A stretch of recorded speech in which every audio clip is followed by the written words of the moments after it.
I'm your host, Annie Bowles, and this is a bonus episode of News du Jour.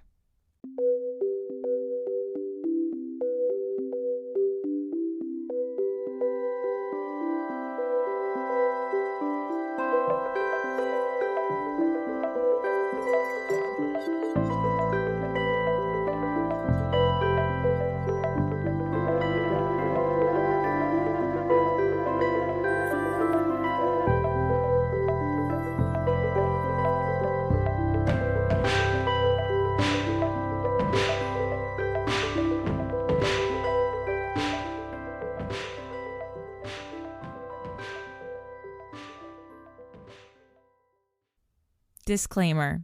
The views and opinions expressed in this episode are solely those of the individuals participating in the show and do not necessarily represent those of Sugar Free Media and News du Jour podcast.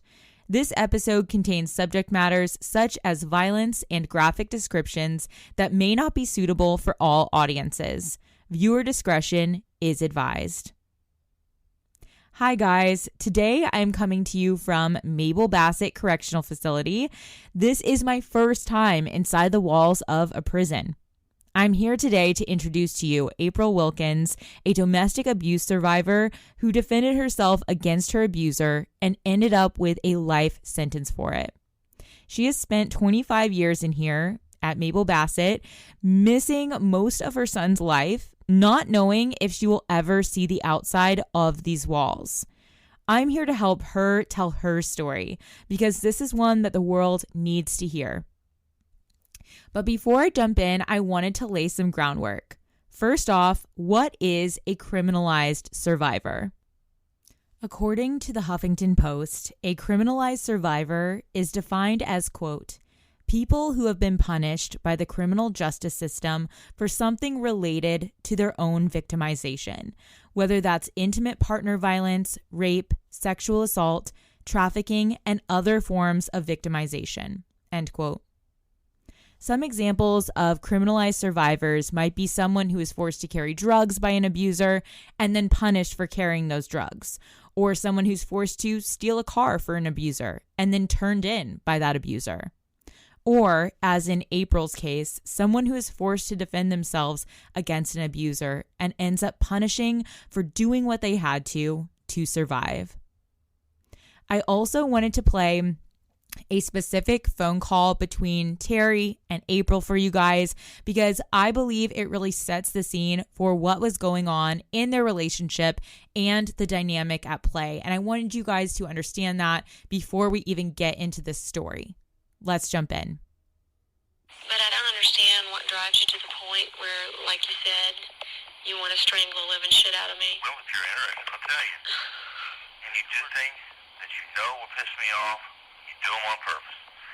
You know, to me, that's provoking somebody. I took you to Europe, I was in bed. We had an argument, and I did the right thing. I got up, and I left, and I removed myself. Yeah, but you hit me as you went. Oh, that was an accident. I did not mean that. You didn't mean to flip me with your napkin and push me aside. Just trying to leave.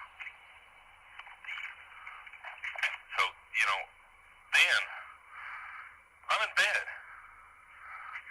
So what do?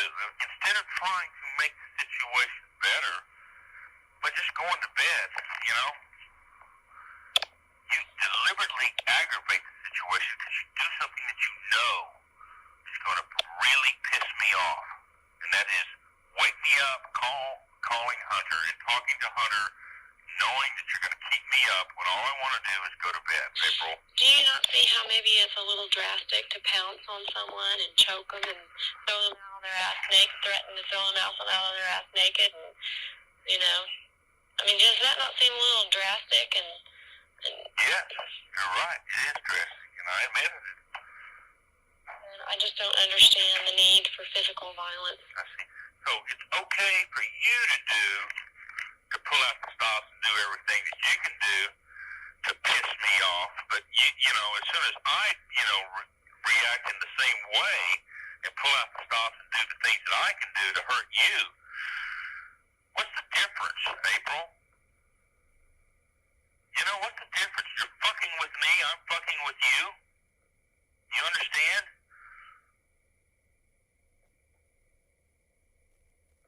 That's the big fucking lie, that it's okay to do whatever the fuck you want to, but it's not okay for me to do whatever I feel like doing. I lose my temper, you lose your temper, you're mad at me, so you fuck with me, you bust my balls, and you try to egg on the fight and aggravate me and play some kind of little head game. But then, whenever I lose my temper and I'm going to throw you outside the room naked. And choke me. Well, that's when you start resisting, but no. Is one any better than the other? To me, it seems like you think it's okay to do those things. I mean, that's what you're telling me. Oh, well, I suppose we all fuck with each other every once in a while, but you broke the rule. You stepped over the line. You got physical. But you're going to have to do something. I'm not satisfied with this, because what you're going to do is go to a victim's group. Okay? You're all going to sit there and tell each other how it's not your fault that this happened to you. To pat each other on the back. You'll start for each other. And it's going to be what a bastard I am, okay? You're not going to be any working on your own problem. If I didn't do if the violence thing, was not even a factor, you would still do those things, because that's your way of controlling. I mean, I don't remember hearing, April, I raped you. I know that must have really upset you, and I'm sorry. Or, April, I know that I, slammed you against the ground, and I know that must have been really traumatic for you, and I'm sorry. I've said those things. You just want to hear them over and over again. And I'll apologize once, but I'm not going to sit there and just have to apologize every fucking day of my life. You either accept the apology or you don't. It sounds to me like you don't.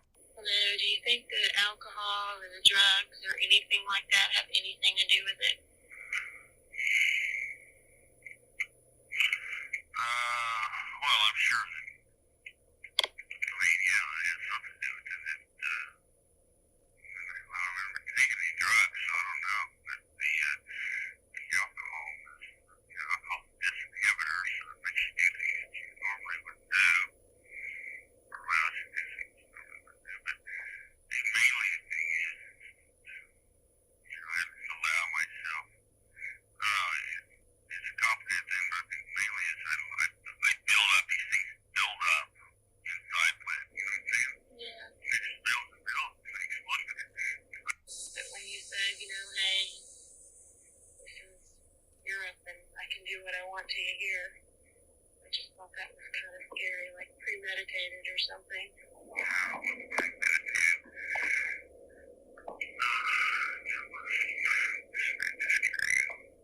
Somehow, I just get the feeling that you think that all this is on me, and that, I'm just this horrible fucking mutant that, and the fact is that I told you that you're I a feel like... bullbuster. You always have been, and you always will. You don't think about my feelings. You're just like today and tonight. You haven't thought about my feelings. What about my feelings? What about I wasn't ready to talk about this, huh? What about my feelings? My feelings count for nothing with you, and until they do, all this is just bullshit. So, goodbye. So I know that was long, but I feel like it's important to understand the dynamic that was at play before we even jump in with April. But we're going to start from the beginning of her story. I also just wanted to remind you guys that we are recording from a prison, so they don't exactly have a podcasting studio there, but rather we're in a kind of cafeteria style room with vending machines buzzing and people walking in and out. So you will hear the hum of the vending machines and doors slamming and clanking, but just please try and stay with us. This story needs to be heard. April, thank you so much for being with us. Can you tell us where you were born and what life was like for you growing up? So, thank you for having me, and thank you for all you're doing.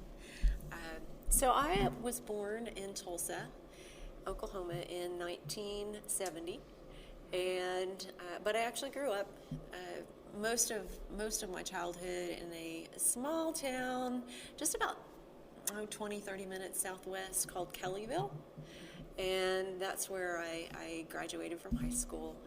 After that, I went on to Oklahoma State University, got my bachelor's, and then I went on to Northwestern University Medical School and completed their postgraduate prosthetics program.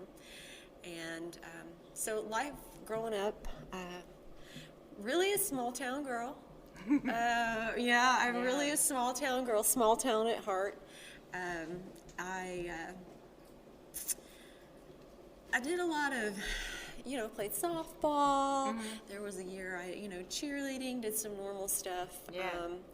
I will say that it wasn't until in the past couple of years I've really, been open to kind of discussing more publicly what my childhood was like. But I think now that it's really important to do that, because if we don't, that helps us understand who we are as adults and how we get into behaviors. So while I had really good moments, and I love my parents dearly, both of them, it was pretty tumultuous, and it was a lot of violence. That's what my dad knew. He grew up in a violent home himself, and was abused, and then he carried that with him. Lost his leg working as a bouncer above the knee before he became a prosthetist, which is what I ended up doing. But that violence never really left him, so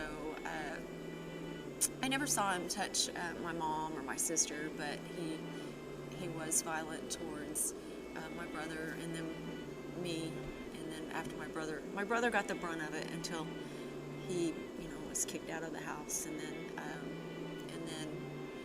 it was a lot. So I just swore that I'd never get in a violent relationship. Right? We eat a lot of words as we, never, not me, it won't happen.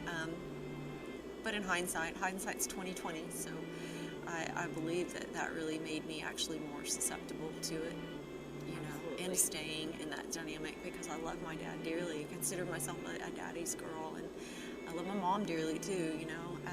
My mom had a history of being in abusive relationships, and so there was that dynamic too, and to witness those things. So, yeah. And that's what was modeled for you, right, as a relationship. My normal. Yes. That was my normal, right? Absolutely. And surprisingly, it seems like there were a lot of families. I kind of envied the people who actually got spanked. Like, we got full-on whoopings, 2 switches. One time he punched me in the mouth. I still have that, that souvenir. So these were the kinds, but, really, I heard about it.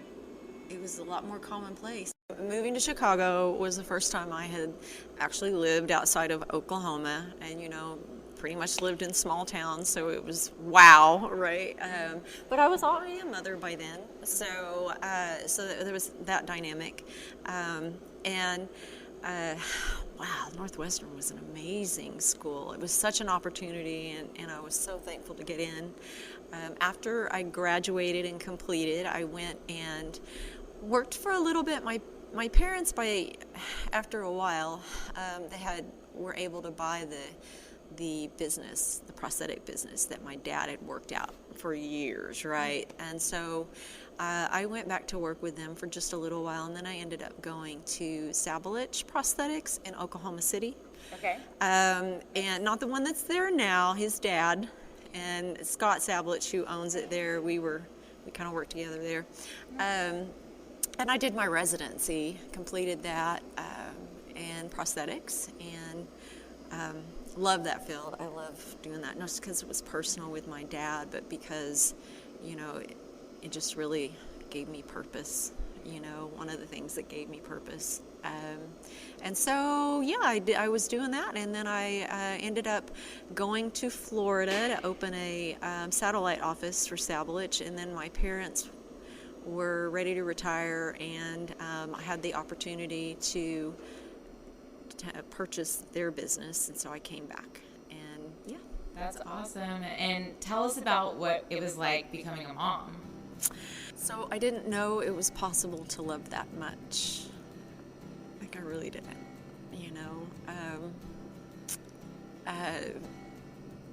Wow. Carrie and Hunter, I was one of those moms that wouldn't even go near a microwave, or, you know, like I didn't either. And our microwave is like low, so I was always like, yes. I was just, you know, yeah, like I was just doing everything, trying to eat right, just, you know, like just to make sure everything came out, you know. And so whenever he was born, oh my gosh, holding him and just, like I said, I just didn't know it was possible. I really didn't. Like, and from that moment on, my world just revolved around him, you know, and yeah, I know a lot about, you know, the Ninja Turtles and the the Batmans and the Hot Wheels. Yes. Oh my gosh, I'm going to tell you a story, and I'm going to make it quick. But when we moved to Florida, I thought that it would be fun to take him to Daytona. We went to the Pepsi 400. It wasn't the Daytona 500. And he was young. He was 3, and well, let me see. He was, yeah, about that. So you know, the cars start going around. I was like, Hot Wheels. Yeah. He's gonna love this. I'm gonna be the coolest mom ever, right? Was he afraid of it? Oh, they were so loud. He goes like this. It went, and he puts his hands over his ears and goes, and I should have known by all the other people with the big headphones like you're wearing to block it out. So anyway, we fixed that really quick, and it was okay. But yeah. Oh my gosh, poor little guy. He was my yeah. Yeah, we're in the Hot Wheels phase, and I feel like a lot of the moms who are listening to this are also in the Hot Wheels phase, and we make a lot of Hot Wheels jokes about how, like, in your coffee there'll be a Hot Wheels, and the kitchen floor you're trying to not break your neck on a Hot Wheels. Anyway, well, that does not translate to going to an actual like NASCAR. Don't do it unless you put the headphones on. Yeah. Good to know. That is very good to know. I thought I was the coolest mom ever. I love that. Well, so Hunter was the center of your life, and, you know, after that, like, because I just want to make sure everybody knows your full story. So you and your husband grew apart, ended up splitting up. So tell us about how you first met Terry Carlson and what your early romance was like with him. So, I met Terry Carlton in the fall of 1995. And of course, I was already divorced by then. And I was actually just shopping for a car. And it was at the auto dealership that he owned with his family in Tulsa. And he took a liking to me. He got I was shopping for like a business car, you know, and he got my information off of an application and started calling me and, you know, then asked me out, and, the rest is history. Yeah. And that was in the fall of 1995. So my son was 4 and I was 25. Oh, wow. So you went on a lot of trips, though, with Terry. So you're in your 20s. You go on all these whirlwind trips to Rome, and where else did you guys go? What was that romance like? Well, yeah, I'll say again, I'm just a country girl, right? So I did not get all of these. Like, it was a big thing for our family to drive to California when I was 12. Like, that was a big vacation. We did, this was wow to me, right? You know, our first date was to Dallas, you know, first class everything, limos, you know, the whole nine, right? He just treated me like I was, you know, I'll go back to saying, you know, like a princess.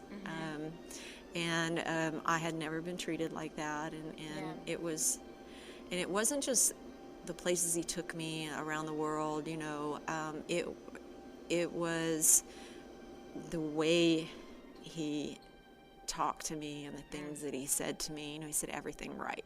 All the right words and all the right moves. Yeah. Like he knew. And he was 12 years my senior. Yeah.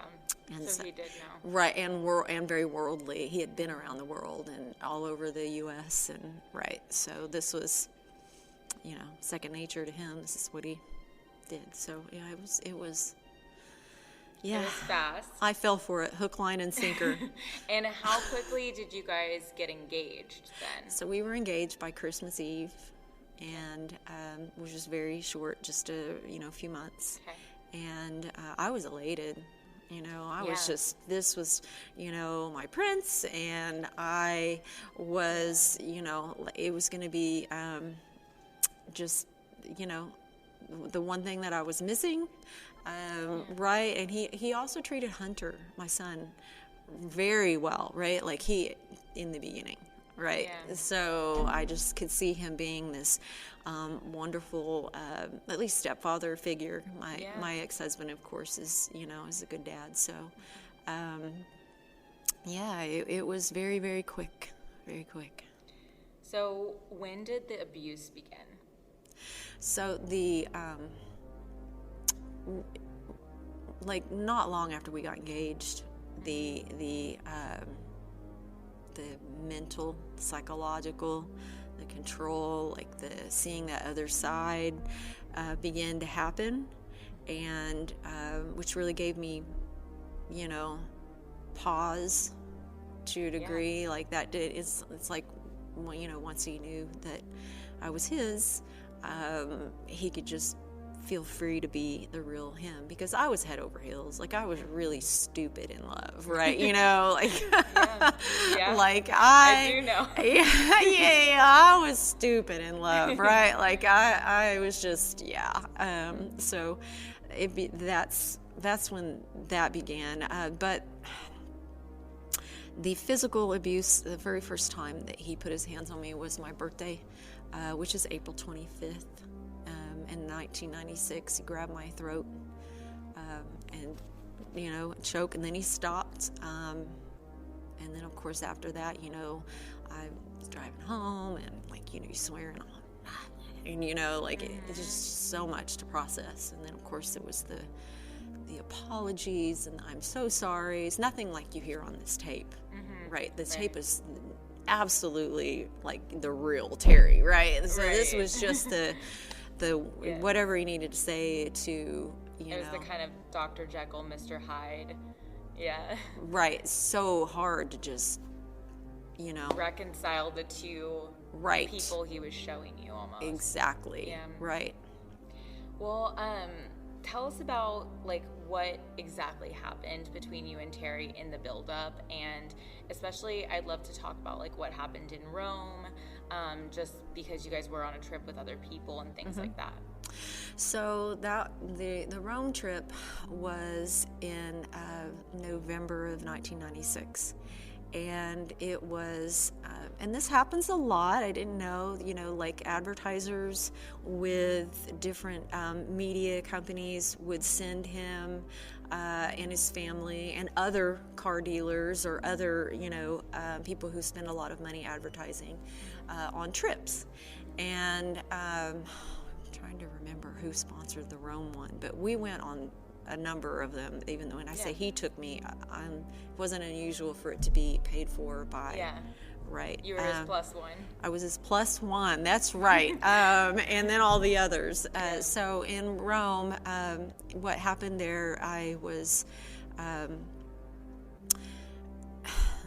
When he says, you woke me up calling Hunter, he was mad that I had kept him awake. I don't know if he couldn't sleep because I was trying to call my son. The time difference, and it wasn't going to be a long conversation. I just wanted to check in, before we went to bed. Yeah, kind of important to do. Exactly.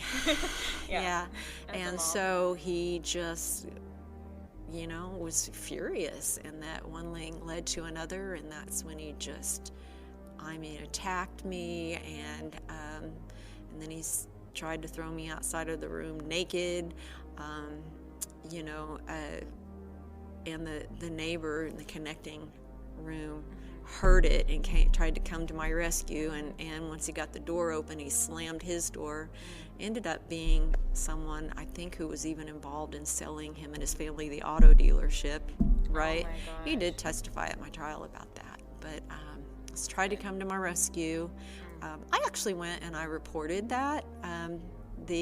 The security came from the hotel and he was gone. I did actually try to report that to the Rome police, and they told me that, in Rome, these are, like domestic matters, and these are really generally resolved within that. Like, they were really not interested at all. So when I came back, but at least you made that effort to do that, and I do think if there's anyone listening here who's facing abuse, to document. Like, that's a big takeaway from your case, right? Is right. Just document. Right. As time is going on, and reach out for help as much as you can in a documented way. I will say this too, even if you're afraid, because that can be dangerous when they find out. Right. When I came back and I went through the process of getting a protective order, then he threatened me in my life because of that. So what good is a protective order if you're dead? I will say that over and over again. Yeah. A piece of paper can't protect you because the police aren't with you the whole time. And then I had incidences where they didn't enforce protective orders, right? And so even for your own documentation, if you store it with someone or put it with someone that you trust, right? He said that I was, crazy and making it all up, so I recorded him, and that's the tape. That's actually one of, and I actually gave that tape to the Tulsa police, right? And they said that they couldn't do anything with it because or the detective did, because of everything that he admitted to happened off U.S. soil, or not in America. So I tried. Right. Rome police can't help you, and the Tulsa police can't help nobody you. can help Like, me. yeah. Nobody wants to help me. Right. So but I had it, and I had my copy, and then the attorney I hired, which was Claire Egan, she's now a federal judge, she kept it. I thought that my attorney just had not discovered the tape, but I learned through the Panic Button podcast, reading the transcripts, that Colleen had found a motion that was filed to get it by the prosecution on the day my defense started at trial, to get that tape excluded from evidence, and it was granted. Oh, because I was trying. It's just so relevant, though. It's just crazy. He's admitting to the abuse on tape. It's just, I don't know what else you can provide them other than his own words that he did it. Right. And so, but they did that. They filed this motion, and so then I find this out, like I said, a couple years ago, when the podcast, reading the transcripts, and I'm like, at closing arguments, the district attorney got up and said, all we have is her side. She likes to cry rape. All we have is her side of the story because he can't talk. But he had filed this motion.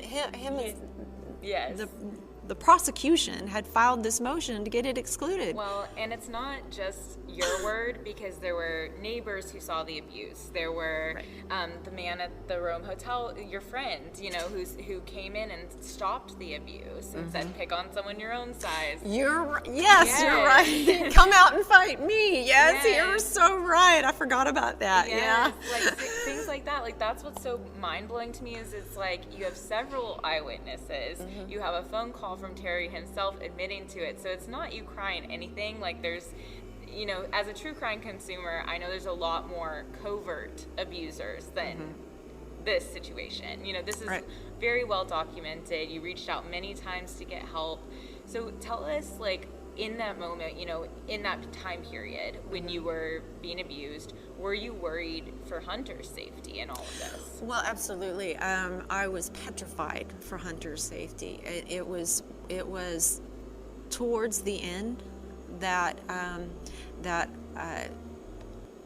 got to the point where I'll say it again, I just didn't care whether I lived or died. I didn't care if he killed me at all. And so, but I would say to him, you know, hey, you got to stop breaking in my house. My son is here. And so he took that, and I just didn't care. Like it was, I got to the point where I would have rather been dead than be with him. Yes. So the threat of I'll kill you it was just like, I've actually heard that a lot from stalking survivors specifically. Yeah. Like they just get to a point where they're in kind of a torture chamber.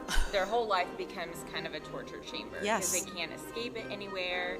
And so they feel like at this point, like bring it on, because I'm so miserable just trying to avoid you in my day-to-day life. It would be a relief, just, you know, but I to know it would be you and not Hunter. Yes, absolutely. Yeah. But he... that's when he started to threaten him, because he knew that's what I cared about, and I will just something in me just clicked and came alive. That maternal protective instinct of no, that's what gave me the courage. There were so many times that he broke into my house before he had stolen my gun, when I could have used, lethal force or attacked me when I could have, or times that I just couldn't bring myself to hurt him. But after that, I told him, I was like, I can and I will protect myself and my son now. You have to leave me alone, right? Like that, just something inside me clicked. Because what he did was there's this term, and I had said previously, before I even knew this was a thing, that he was my own personal terrorist. Right? So and his name, Terry, he was Terry, my terrorist. He was because that's what it was, and that's what it amounted to, right? And so, but there's this term that's intimate terrorism, that when it rises to the level that they use in psychology for this level of violence that domestic violence victims go through. And I can't think of a better way to describe that, because it was on every level. Blackmail, I mean, you name it, threaten my son, threaten, my friends, threaten, just... Rampaged your house, right? I mean, repeatedly stalked me, stole my mail, bugged my house, tapped my phones, I'm just endless, Everywhere you go, everywhere you go, they follow. There's nowhere you can go to get away from it. Nowhere. And being from Tulsa myself, growing up in Tulsa, the night everything transpired, which we're going to get into, you were rollerblading on Riverside, right? And you went to the Blue Rose. Is that correct? Well, okay, so the Blue Rose back then was actually on 35th and Peoria. Okay. My home was on the same block, down 35th. Okay. On the other corner. So Blue Rose was on one corner, and I was on the other corner, on the same street. Okay. And so I was rollerblading around there. Yeah. Because you didn't know where to go. I was just afraid to go home. Yeah. Yeah. Again, I had come home, and my house was ransacked again. He had taken things, taken a bunch of my pictures that I never recovered. Other things that belonged to my son, but it wasn't the first time. It seems like I would get it cleaned up. Here he would come again. He would break in. It was just like a relentless breaking into my house and coming again. And he would say things like, if you'll just pick up the phone and talk to me, I won't come over. And or just like these kind of controlling things, or I won't, if you'll just do, but it didn't matter. It didn't matter. He was going to do what he wanted when he wanted. Yeah, and I don't know if I'll include this, but that's why I wanted to send you My Tears Ricochet. There's one lyric in it that says, I can go anywhere I want, just not home. And that makes me think of that moment where you're, going around that little area, just like not knowing where would even be a safe place for you at that moment. And I feel like the helplessness of that, like, translated in that song. But tell us really quickly, I wanted to touch on drug use. Yes. Because that played a role in this night. So did you ever use drugs before you knew Terry Carlton? So as a kid, high school, I had experimented like a couple of times, 2 or 3 times with marijuana. It was not for me. I'm telling you, I'm just like this. That's how I am too. It just makes me stupid. Yeah, I can't do it. Right. I know that people can smoke it all day long, and I just don't know how they do it. Yeah. We would drink beer, sometimes sneak out and drink beer, that kind of thing.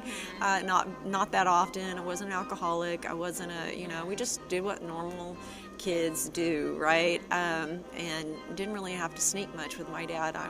He liked beer, and it was always there, and he even bought me some here. You couldn't get drunk, but it wasn't like off limits, right? So when I hadn't used cocaine or Terry's drug of choice was cocaine. I hadn't used heroin, meth, none of that. And it wasn't until 1997 that the pressure and all of that, I finally just caved in and just really And would you consider him introducing drugs to you as part of the abuse? Absolutely. No question. Part of the measure of control. And then they can control the drugs that you use and your supply, and that's another measure of control, right? And so, yes. And of course, threatening to turn you in for drug use. He told me one time they would find me in a ditch with drugs in my system and no one would know better. Yeah. And so, that was, Mm-hmm. Yeah, so that's what you were up against. So what were your intentions when you went to Terry's house that night? Knowing everything we know about the mental state you were in, you're being stalked, your home is being rampaged, your son is being threatened. What was your intention and what were you hoping for that night? So the simple answer is that I was hoping to stay alive and hoping to keep my son alive. Even if I could throw myself right into, because the last time he had come, I had seen him, not seen him, but the last time I had seen him at my house, he had broke in, but he had a key, and I did not give him a key. I had changed my locks, and I had, another door that he had just defeated, the locks broken into it so many times. Neighbor had witnessed that too, right? That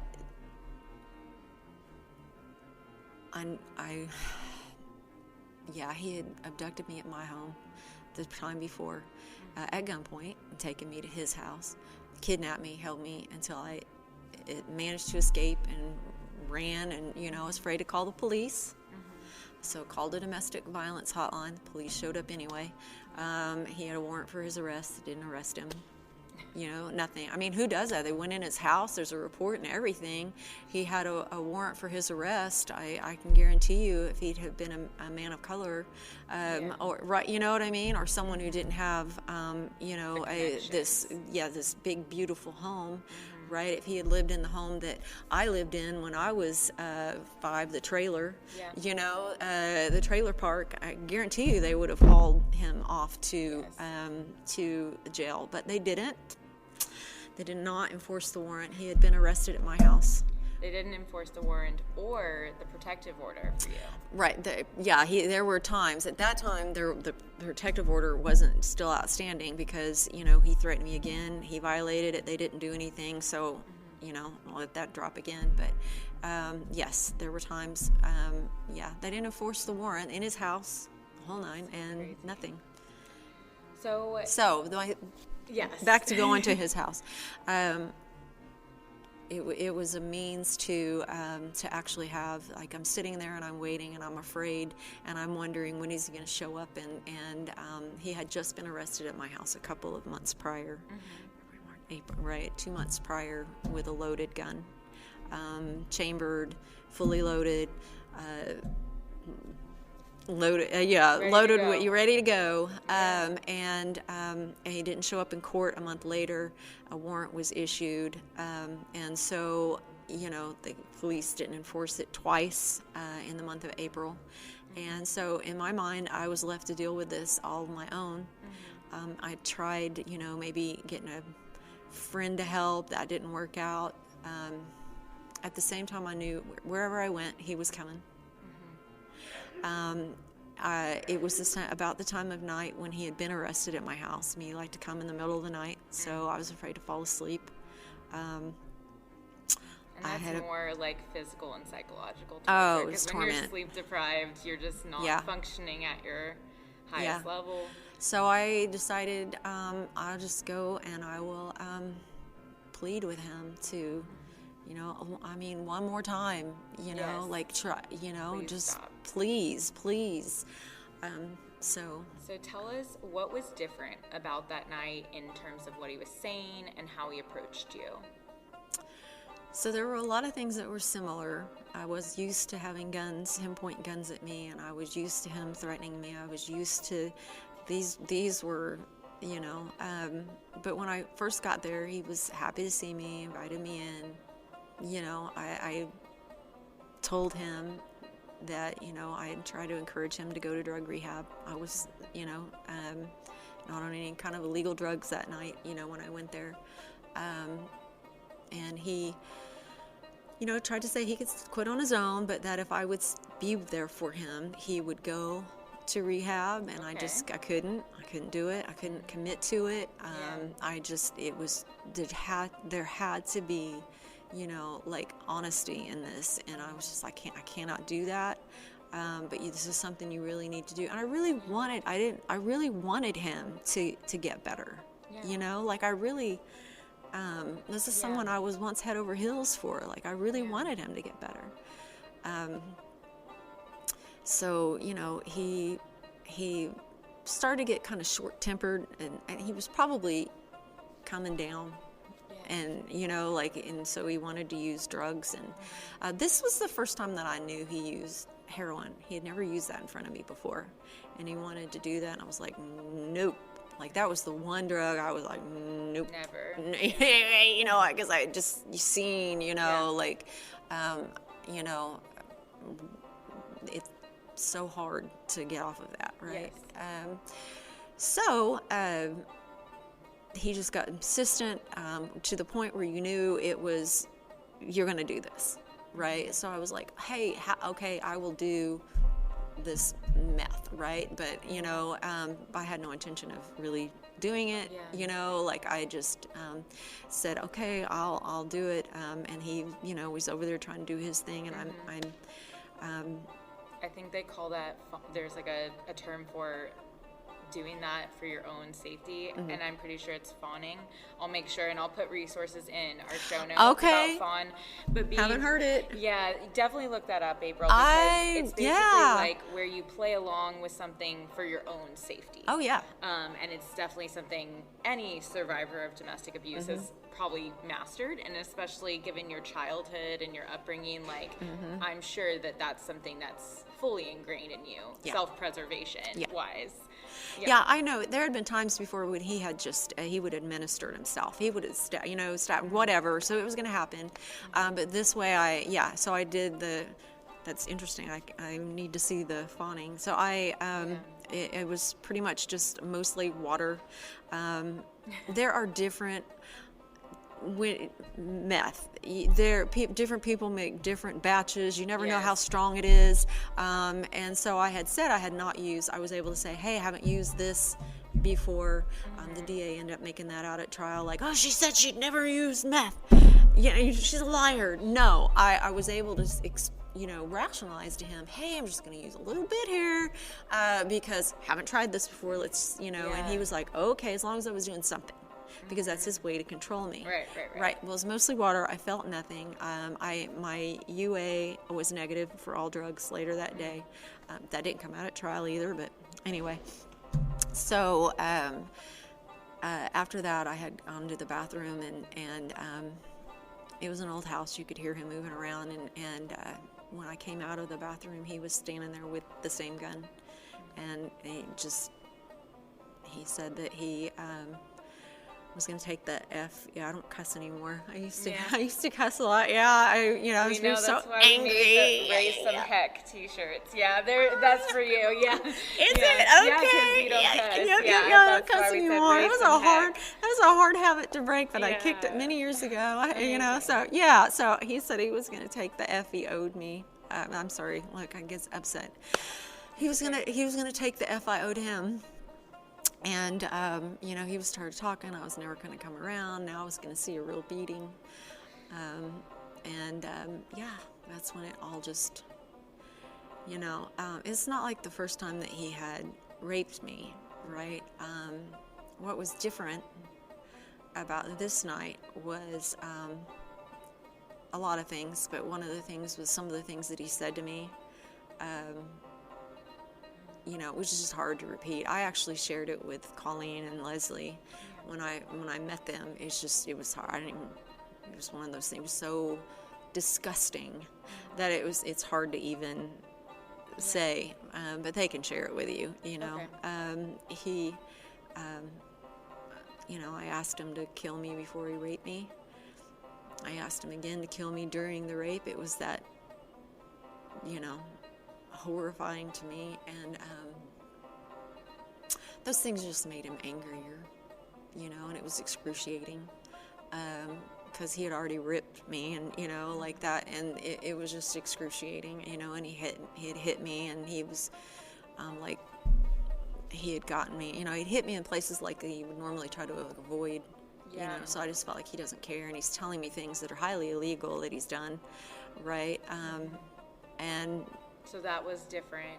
He was hitting you like in your face versus places that could be concealed, which is what he used. He got me. I had and he would usually try to, so I was crazy.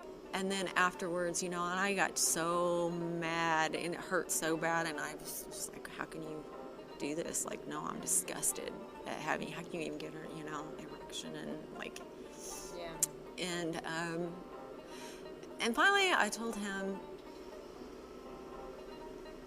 I just couldn't take it anymore, and I was like, I will just pretend to like it. We don't have to do this. Please just, stop, and let's just wait. You get some rest, and we will just do this, right? Like, of course I had no intention of doing that, but it's like you said, you have to do what you have to survive, right? Yes.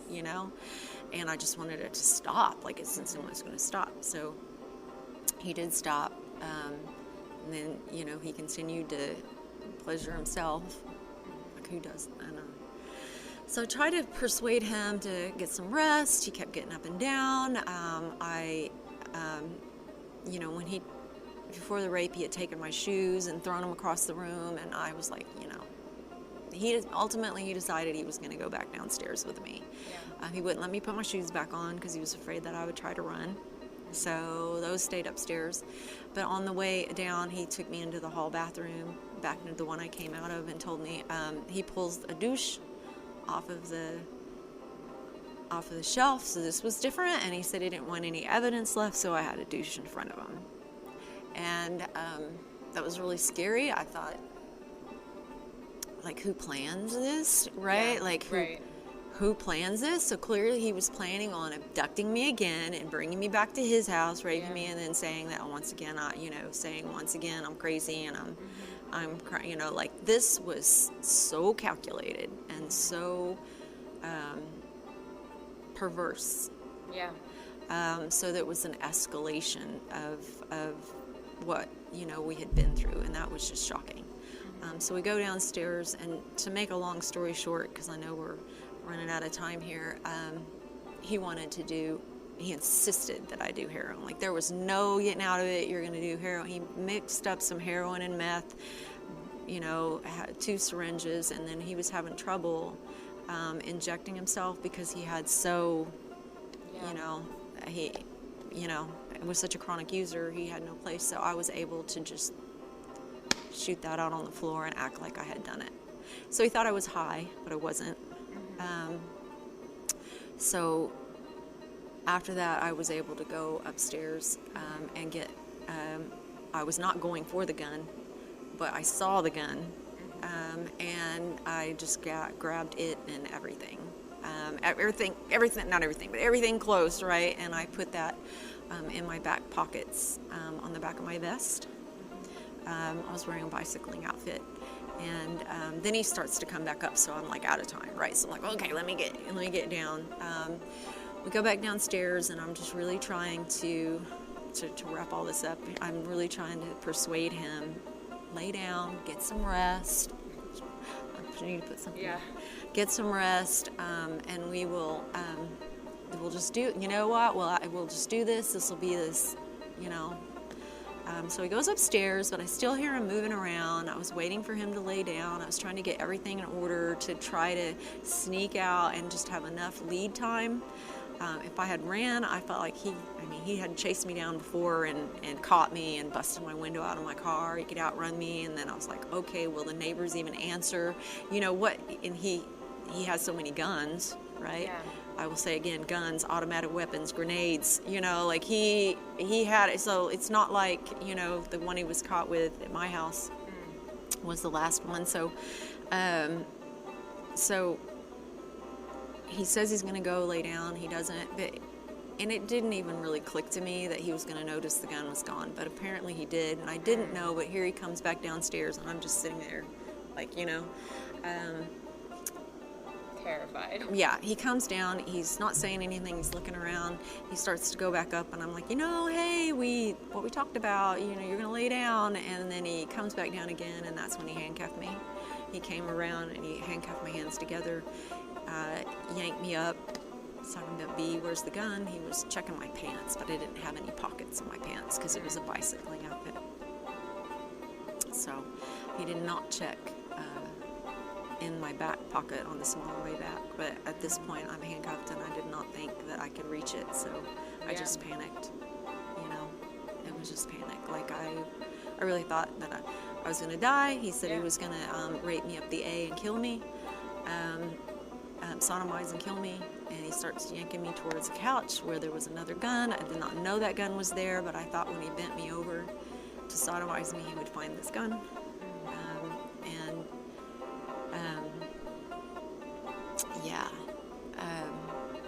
So at some point, he starts to let me go. I believe now that he was going for the other gun on the back of the couch. And I was actually able to reach back, handcuffed, and get his gun and pull it out. He had turned around, starts coming back. He sees the gun. He's furious, starts lunging, you know, for it. Furious, like, you know, the nerve of me, right? And, you know, like that's when I just fired, and, you know, couldn't stop. Like there was, I remember there was a pause. I remember hearing a noise. I got startled again. I just kept firing again, and you know, there was no choice. And I just fired and fired. That's been like debated a lot in your case, but that's actually a piece that makes a lot of sense to me. Right. Like if I was like scared and jumpy and just like fight or flight kind of mode, like I would just, you know, I would want to make sure that I was safe, and so I would have kept shooting. Like that made complete sense to me when I heard that piece. But I just kept shooting until I couldn't shoot anymore. Like it was not even a, you know, and I don't know, like when they try to make things be calculated, no, if it's calculated, you know, you don't need to do it. No, like, you know, I think I love it when you say it makes sense, because even looking back now, tried to use that as like a reason that like it was like overkill or something. Or, I don't know, but they tried to use that to paint you in a bad light for some reason. And for me, I feel like if I thought my very life was being threatened, that's exactly what I do to try and protect myself. So. And the panic on top of panic, but then on top of that, trauma. Add to that the trauma that you've had, you know, like on top of being raped, stalked, all of that, you know, on top of the panic, on top of panic. Childhood trauma. You know, and it's just, and so I will say I saw even recently, maybe it was a couple of months ago, and I was talking to Leslie, and she pulled it up, so I know she can. I saw on the news there was this officer. He pulled over a trucker to stop him, and I don't know what happened. Maybe he had a warrant, something. Well, you see the body cam footage, and the guy's running away. The trucker's following him, gets into his truck, shoots him 8 times, and this is like justified, you know? This is like, hey, it's just, but why is that okay for someone who has had cadet training, who is an experienced police officer? A better match, like weight and height. Right. Wise, Yeah. like Not someone twice my size. Yes, right. yes. And so I'm like, why is it? And it wasn't the first time I've seen that, where the police would shoot someone 8, 10, however many times, and it's okay, but it's not okay for a domestic violence victim or someone who is scared and traumatized, and we keep expecting that level, that standard is way too high. Yes. You know, and I would even internalize some of those things back then, you know, like, I'm sure. my gosh, why couldn't, you know, but now, as I know, I have an understanding, you know, like, okay, you know, but yeah, No, all of these things make sense, like with what we know about domestic abuse and stalking now. There's a great podcast if anyone's interested in learning more about stalking. It's called Strictly Stalking, and I love the hosts. I am in contact with them, but they just cover stalking cases on their podcast, and they're so wide ranging. They're all different, but there are certain themes with all of them, and your story hits a lot of those same themes. But I wanted to ask you, do you now, you know, serving a life sentence with parole, but parole hasn't been granted yet, do you still suffer with trauma from that night specifically, and what happened when you were forced to defend yourself? So the best answer I can give to that is going to be they will always be a part of me.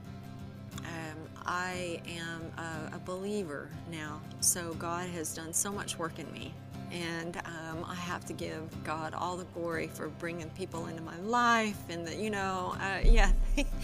and has done so much healing. I would say now I have scars, whereas before it was like picking off the scab every time I had to relive it. Jesus has scars, you know, so I have scars. It'll always be a part of me. I've learned not to be ashamed of those scars. You know, I was really broken, I was humiliated, you know, there's all those things that we carry, and so I'm now, you know, I'm past that, so that there's that healing, but one thing that I want everybody to really think about is that when you send a victim or a survivor off to jail or off to prison, it's adding more trauma, like even trauma that you might not think about. So for me, like the first time I was strip searched was horrifying, right? It was like a creepy prelude to rape is what I call it, right? You know, turn around and take off all your clothes and turn around, you know, shake out your hair, lift your tongue, open your mouth, right? No, turn around, spread your butt cheeks, squat and cough, you know. We had one officer one time that would shine flashlights on our, you know, and you know, this is traumatizing. If you don't think it is, I just challenge anyone to go through that, right, with one and sometimes 2 officers and maybe additional. We have separation now, but they used to do some like group stripping, you know, and then, you know, make no mistake, prison is a violent place, right? And so it's just trauma upon trauma upon trauma. So whereas he raped me and handcuffed me, I've been shackled, I've been strip searched countless times since, where he broke into my house and ransacked it, took what he wanted. I've been shaken down so many times, I've lost track, you know, by officers who, you know, we have these big shakes, and sometimes, you know, they're right, you know, like it's just it just reminds me of exactly, you know. And then he isolated me from my family, and I get, you know, at the most I can see my friends and family once a week for a few hours.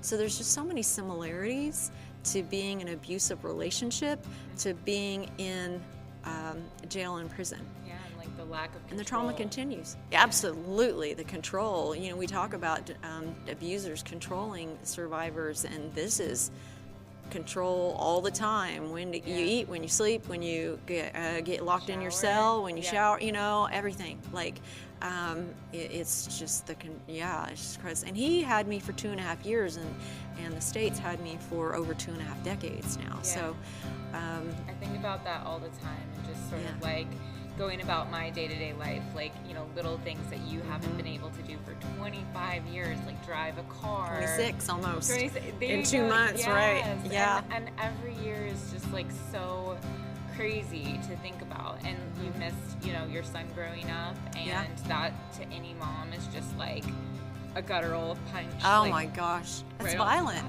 Separating a mother and a child is just violence, you know, and that was like the worst part of it all. I can just tell you, like, it was such trauma. Yeah, right? I've been definitely talking about that online. My followers know, because I've been posting pictures of you and Hunter quite a bit. Yes, he was such a precious little boy and a precious baby, and I'm sure he's precious now. He's my age, so that's probably not the right word at this point. You guys are, but, I've been sharing some pictures. That's amazing. A lot of my following is like young moms, so we all, you know, we get that. And actually, my friend who I told you went to Northwestern, have to give Clayton a shout out on here. Yeah, hi Clayton. She also like helped inspire this podcast, because she would like be like, so Annie, we're in the lunch line at school, what's the news of the day?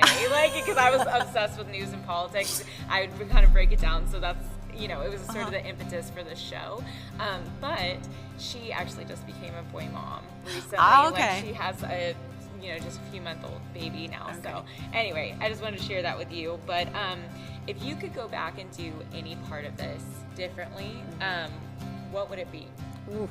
I know that's hard. That's it's hard in some ways, but there's some easy answers. Okay.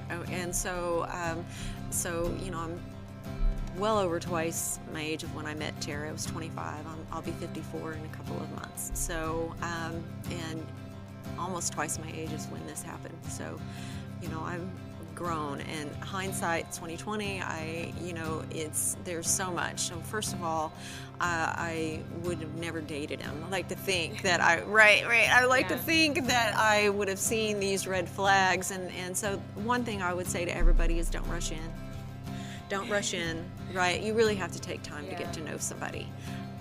Well, that's why telling these stories is so important, because maybe we have a listener right now who's 25. Yeah. That is our prime age group, and who's like being love bombed in a similar way, and is like, oh wait, maybe this isn't a positive. Like, maybe I should slow down a little bit and see if he's okay to slow down.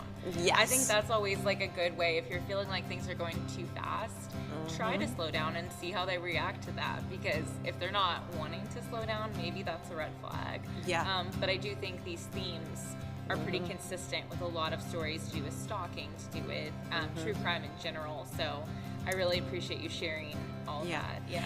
Well, another thing, I was this was pre-Google days, so I couldn't really look into his history. You know, like, I think you can instantly do that now. I didn't know that his ex-girlfriend and ex-wife had both filed protective orders against him at the time. I did not learn that until way when it was just fumed and gone off the deep end, right? And so that wasn't like easy information, but I think someone's history really speaks to what their future, and people can rise above that, but at the same time you have to, you know, if you have a bad history with women, and I would also say that one red flag for me would be I would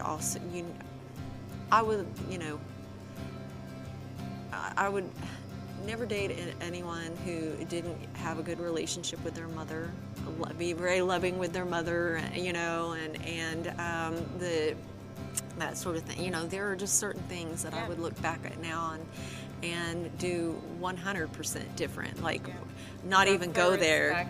Towards right. a lot of women. Yes. A lot of times, how they treat their mama. Right, and you think, even if you think, oh, I might be the special one, and they won't treat me that way. I feel like in our 20s is where we all are egotistical enough to think that we could change somebody, or that we'll be the special. Yeah. I would have liked to have not have used drugs, illegal drugs. That complicated things, and we didn't have near the understanding that we do now, and I still don't think we have as good of understanding as we should. That trauma victims do self-medicate a lot with drugs, because I even when after he introduced me to several, and then we would break up, and then I would continue, so that was a bad scenario. It complicated things. I will say that there were times when he was stalking me that I would even just use to stay awake, because it seemed like he'd always attack me when I fell asleep. It was just, but I would have hopefully avoid.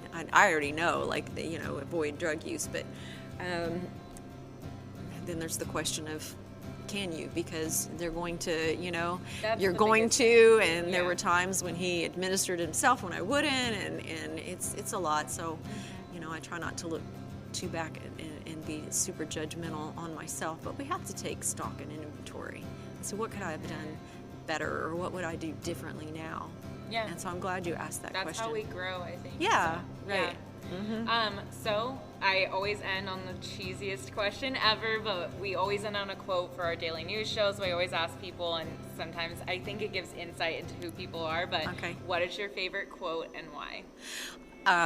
Okay. So I have two that I really like. So I'm going to give you an extra bonus. I'm going to say my favorite for last. So the first one is Mark Twain, and he says, good judgment comes from experience, and experience comes from bad judgment. And I'm like, woo, that is so true. I know we get it. Yeah, that's how we learn, right? You fall, and you hopefully learn and do better the next time, right?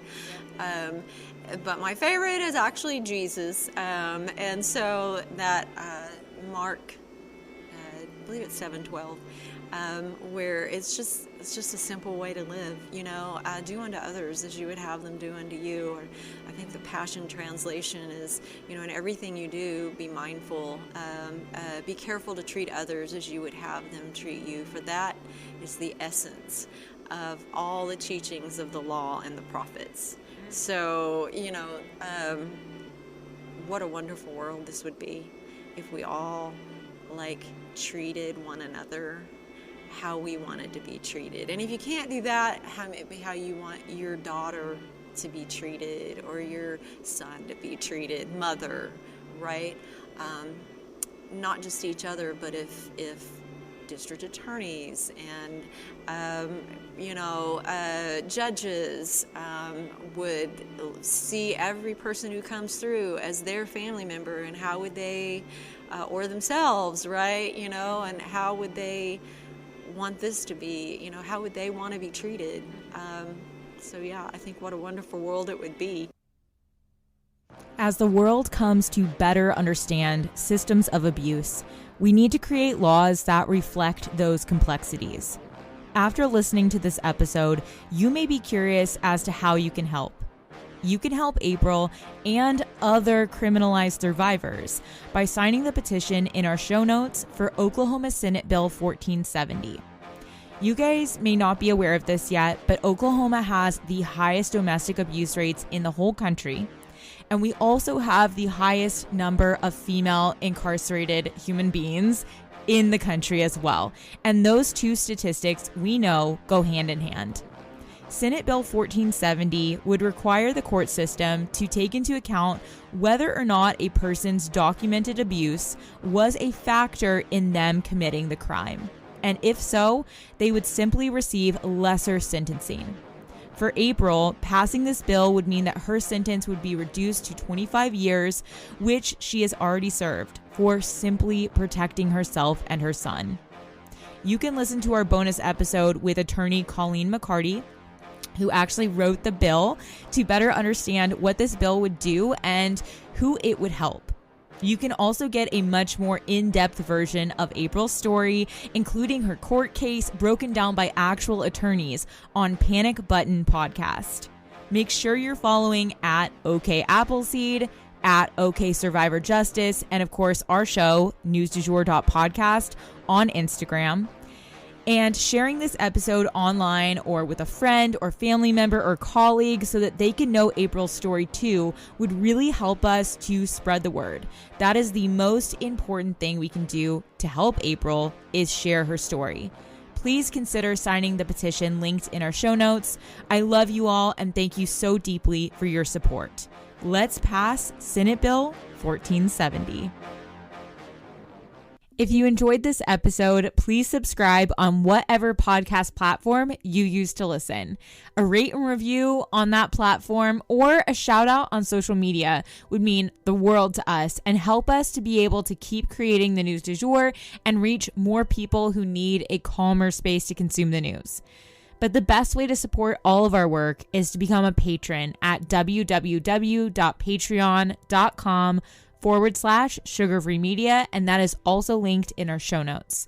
You can follow us on social media at newsdujour.podcast on both Instagram and TikTok. You can follow my personal account at It's Annie Bowles on both platforms as well. Any little noises you may hear in the background are my rescue pup. He has a little separation anxiety and always records with me. We appreciate you listening and look forward to telling you about the news again next time on News du Jour. Broadcasting from Oklahoma.